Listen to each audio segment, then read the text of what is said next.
여러분, 오늘 리플 관련해서 좀 씁쓸한 얘기부터 시작해야 할 것 같네요. 솔직히 요즘 리플 상황 보면서 많은 생각이 드는데 특히 최근에 일어난 해킹 사건 보면서 진짜 암호화폐 투자가 만만한 게 아니구나 싶었어요. 리플의 충격적인 소식들과 리플의 미래를 둘러싼 논란, 그리고 한편으론 희망적인 신호들까지 하나하나 살펴보도록 하겠습니다. 핵심 정보 앞으로도 놓치고 싶지 않다면 구독과 좋아요, 알림 한 번씩 부탁드릴게요. 자, 지금부터 진짜 중요한 이야기 시작합니다.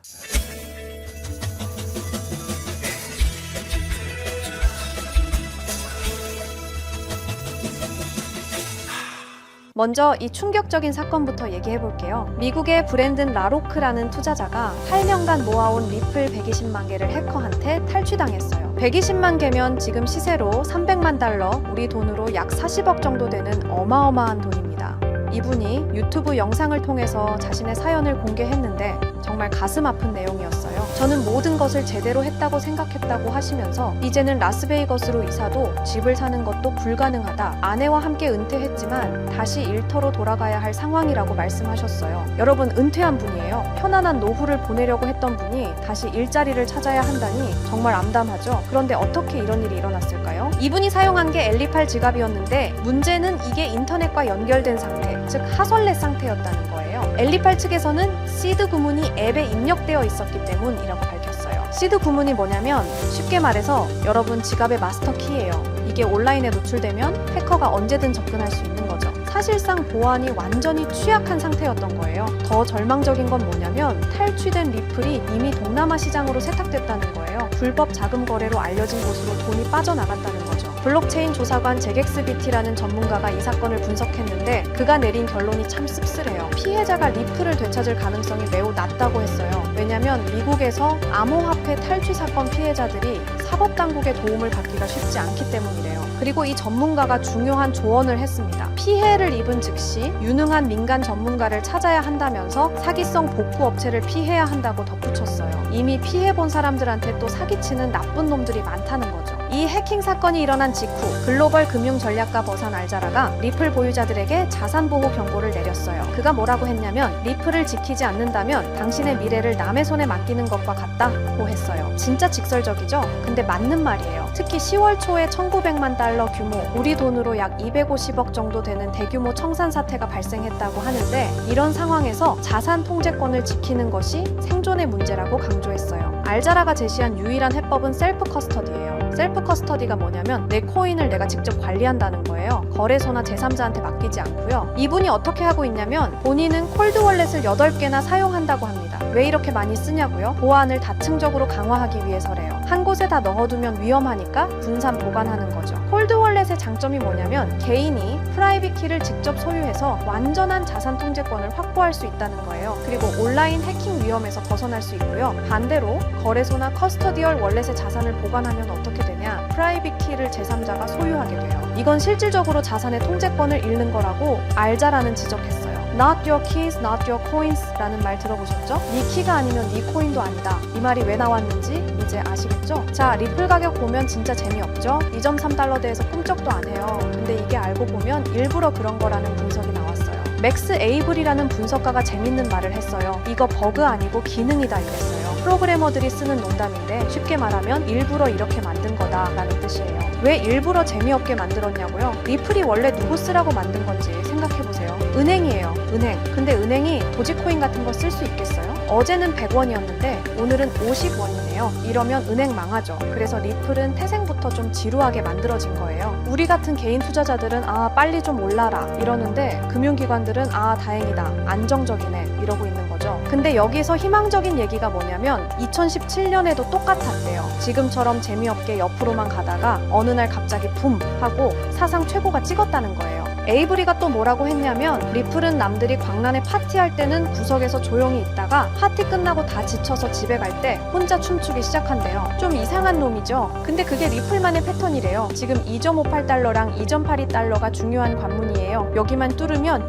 드디어 시작이구나 할 수 있는 거죠. 지금 재미없어 보이는 이 시간이 사실은 스프링 압축하는 시간일 수도 있다는 거예요. 언젠가는 튀어오르겠죠? 이제 좀 희망적인 얘기를 해볼게요. 리플 쪽에 드디어 희망적인 시그널이 떴습니다. 10월 17일 하루 만에 결제 거래량이 2배 넘게 폭증했어요. 무려 13억 3천만 리플. 이건 이달 최고 수준입니다. 이게 왜 중요하냐면 과거에도 거래량 급증 이후에 리플 가격이 반등했던 적이 많아요. 이번에도 비슷한 흐름이 나오고 있는 거죠. 기술적으로도 단기 바닥 시그널이 나왔어요. RSI는 35에서 37 사이에서 평탄화, 하락 거래량은 줄고 있고 가격 핸들 범위도 확 좁아지고 있습니다. 만약 2.6에서 2.7달러 구간을 돌파하면 3달러까지 반등 가능성도 있다는 분석이 나와 있어요. 또 하나, 이 거래량 급증이 국경 간 결제나 기관 투자자 움직임일 가능성도 높아요. 보통 이들은 시장 전환 타이밍에만 움직이거든요. 그리고 지금 리플을 10,000개 이상 들고 있는 지갑 수가 역대 최고치인 31만 7,500개를 돌파했습니다. 중대형 홀더들이 꾸준히 매집하고 있다는 뜻이죠. 게다가 MBRB 지표도 마이너스 15.3%까지 하락. 이건 지금이 저가 매수 구간일 수 있다는 의미예요. 진짜 반등 올 수도 있습니다. 주말에 XRP 커뮤니티가 떠들썩했던 논쟁 얘기해볼게요. 먼저 정리부터 하고 갈게요. XRP는 암호화폐, 그러니까 코인이고요. 리플은 이 XRP를 만든 회사예요. 비트코인은 창시자가 사라졌지만 XRP는 아직도 만든 회사가 활발히 활동하고 있는 거죠. 그런데 주말에 사람들이 뭘 가지고 싸웠냐면 XRP라는 코인이 리플이라는 회사가 없어져도 계속 존재할 수 있냐, 이 문제였어요. 왜 이게 논란이 됐냐고요? 지금 XRP 가격 움직임을 보면 완전 리플 회사에 달려 있거든요. 리플이 우리 어떤 은행이랑 계약했어요. 발표하면 XRP 가격이 오르고 리플이 조용하면 XRP도 조용해요. 마치 회사 주식처럼 움직이는 거죠. 그래서 한쪽에서는 이거 문제 있잖아. XRP는 독립적인 암호화폐라면서 왜 이렇게 회사에 종속적이야? 라고 했어요. 실제로 리플 회사 빼고 XRP로 뭘 하냐고 물으면 NFT나 밈코인 정도? 실사용은 거의 없어요. 한 사람이 도박성 활동이 생태계의 생존을 보장하지는 않는다고 했는데 팩트죠. 반대편에서는 아니야, XRP는 기술적으로 독립적이야 라고 반박해요. 실제로 리플이 검증자 하나밖에 안 돌린대요. 그러니까 리플 회사가 사라져도 XRP 네트워크는 계속 돌아간다는 거죠. 이걸 쉽게 비유하면 이래요. 삼성전자가 없어져도 여러분 갤럭시 폰은 작동하잖아요. XRP도 마찬가지예요. 리플이 없어져도 XRP는 작동해요. 근데 문제는 뭐냐면 삼성이 없으면 갤럭시 업데이트도 없고 AS도 없고 신제품도 없겠죠? XRP도 똑같아요. 리플 없으면 작동은 하는데 발전도 없고 홍보도 없고 파트너십도 없는 거예요. 이게 XRP의 딜레마예요. 독립적인 코인이라고 하는데 현실적으로는 리플 회사에 완전 의존적인 거죠. 결론? XRP는 기술적으로는 독립적이지만 현실적으로는 리플 없으면 그냥 평범한 코인 하나가 되는 거예요. 이 관계를 어떻게 정리하느냐가 XRP의 미래를 결정할 것 같아요. 여러분 잠깐만요.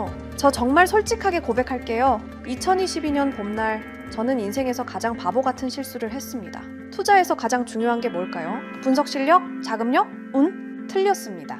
바로 타이밍입니다. 아무리 좋은 코인이라도 타이밍을 놓치면 의미가 없어요. 아무리 확실한 정보라도 늦으면 이미 늦은 거거든요. 제가 왜 이렇게 확신하는지 아세요? 저도 그 쓴맛을 봤거든요. 당시 제 업비트 계좌에는 2억이 넘는 돈이 있었어요. 5년간 악착같이 모은 전 재산이었죠. 그런데 단 하루 만에 그 돈의 80%가 사라졌습니다.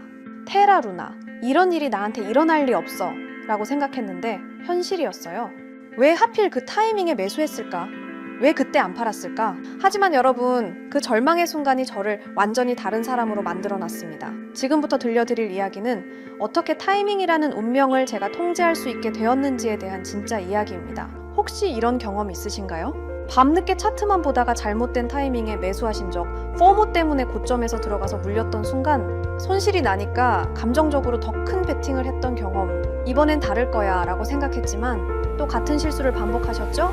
저도 똑같았습니다. 업비트 상장 코인들 보면서 이놈이 그놈 같고 유명한 코인 사서 들고 있자니 수익률은 시원찮고 유튜브에서 이것저것 찾아보고 심지어 매수매도 타이밍 알려준다는 지표까지 돈 주고 사서 써봤어요. 결과는 수익은커녕 원금도 못 지키는 매매만 반복했습니다. 그때 깨달았어요. 인간의 감정은 투자에서 최대의 적이라는 것을요. 그래서 결심했습니다. 나를 완전히 배제시키자.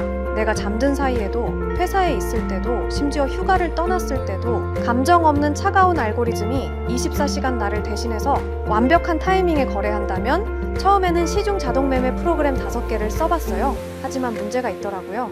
업비트 전용이 아니라서 한국 시장 특성 반영을 못하고 월 구독료가 말도 안 되게 비싸더라고요. 그리고 어떤 로직으로 작동하는지 알 수 없어서 믿음이 안 가기도 하고요. 그런데 우연히 개발자인 친구를 만나서 조언을 받았어요. 남이 만든 걸 믿고 쓰는 것보다 네가 직접 만드는 게 훨씬 안전하지 않을까? 그날부터 정말 악착같이 도전했습니다. 3개월간 밤낮 없이 공부했습니다. 파이썬 프로그래밍, 기술적 분석, 리스크 관리, 백테스팅 모든 것을 처음부터 배웠어요. 그리고 드디어 완성했습니다. 이 시스템이 저에게 가져다준 진짜 변화는 제가 잠든 사이에도 이런 알림들이 옵니다. 매수 신호 포착, 익절 완료, 손절 실행. 아침에 일어나서 핸드폰을 확인하는 순간이 이제는 기대가 돼요. 예전엔 두려움이었는데 말이죠. 가끔 손실이 날 때도 있어요. 하지만 더 이상 절망하지 않습니다. 왜냐하면 저는 이제 시장의 감정을 맡기지 않거든요. 예전에 저라면 새벽에 급락 알림 보고 벌떡 일어나서 공황 상태로 매도했을 텐데 이제는 그냥 다시 잠들어요. 시스템이 알아서 최적의 판단을 하고 있다는 걸 알거든요. 가장 중요한 변화는 마음의 평화였습니다. 그럼 이 시스템이 정확히 어떻게 완벽한 타이밍을 포착하는지 궁금하시죠? 핵심은 3가지입니다. 첫 번째는 감정 차단 알고리즘입니다. 저희 같은 사람들이 매매할 때 가장 큰 문제가 뭔가요? 바로 감정입니다. 좀 더 오를 것 같은데? 이거 떨어지는 거 아니야? 이런 생각들이 결국 타이밍을 망치거든요. 그래서 이 시스템은 인간이 개입할 여지를 완전히 차단했어요. 설정된 조건에만 따라서 기계적으로 매매합니다. 두 번째는 멀티 지표 분석이에요. RSI, MACD, 볼린저 밴드, 거래량 분석 이런 지표들 들어보셨죠? 문제는 이걸 사람이 동시에 다 확인하고 판단하는 게 거의 불가능하다는 거예요. 그런데 이 시스템은 수십 가지 지표를 단 0.1초 만에 계산해서 완벽한 타이밍을 찾아냅니다. 총 5가지 검색 조건이 있는데요. 단타라고 해서 단기 매매할 때 골든 타이밍을 잡아주는 것, 더블 바텀이라는 건 차트에서 쌍바닥 패턴이 나왔을 때 반등 신호를 감지하는 거고요. 황금선은 이동평균선 골든 크로스인데 여기에 특별히 노이즈를 필터링하는 기능을 넣어놨어요. 왜냐하면 골든 크로스가 나와도 가격이 빠지는 경우가 있거든요. 그리고 스윙은 중장기 매매할 때 최적의 진입점을 찾아주고 지존 신호는 이름이 좀 유치하긴 한데요. 모든 상승 신호가 종합됐을 때만 나오는 가장 강력한 매수 타이밍이에요. 세 번째가 스마트 리스크 관리입니다.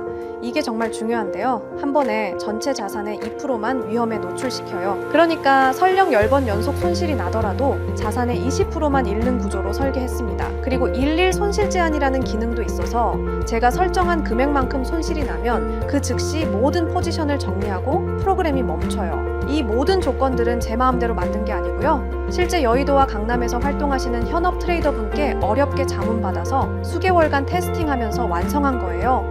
과거 10년치 데이터로 수백 번 백테스팅도 다 해봤고요. 그래서 제가 이 시스템을 만들면서 얼마나 벌까? 보다 어떻게 하면 잃지 않을까를 더 고민했던 거예요. 왜냐하면 시장에서 살아남는 것이 먼저거든요. 여러분, 저는 더 이상 차트 앞에서 밤을 새지 않습니다. 급락장에서 공포에 떨지 않아요. 타이밍을 놓쳐서 감정적인 투자로 소중한 돈을 잃지 않습니다. 이것이 자동 매매 시스템의 진짜 가치예요. 암호화폐 시장은 지금 이 순간에도 변하고 있습니다. 더 이상 잘못된 타이밍 때문에 기회를 놓치지 마세요. 최근에 댓글 보니까 혼자 투자하니까 너무 불안해요 하시는 분들 많더라고요. 저도 그랬습니다. 정말 그 마음 이해해요. 하지만 지금은 다르죠? 확신과 시스템이 있습니다. 그래서 결정했습니다. 저 바가린이 여러분들을 위해 전체 자동 매매 프로그램을 무료로 공유해 드리도록 하겠습니다. 누구나 신청 가능한 무료 공유입니다. 하지만 이 프로그램을 받으신다고 바로 사용 가능한 건 아니에요. 제가 영리 목적이 아님에도 불구하고 악용하시는 분들이 있을 수 있어서 안전장치로 개인별 라이센스 키를 발급해드리는 방식으로 운영하고 있습니다. 공유 받으시는 방법은 영상 댓글에 자동 매매라고 남겨주시고요. 그 다음에 010-9722-7218 이 번호로 똑같이 자동 매매라고 문자 메시지를 보내주세요. 라이센스 키가 영문과 숫자 16자리라 문자로 받아보시고 입력하셔야 수월하게 진행 가능하고요. 거기에 더해서 업자로 등록된 번호가 아닌지 간단한 확인 절차를 거치고 나서 제가 하드웨어 아이디 발행을 도와드릴 겁니다. 너무 어렵게 생각하거나 복잡하게 생각하시는 분들 계실 텐데요.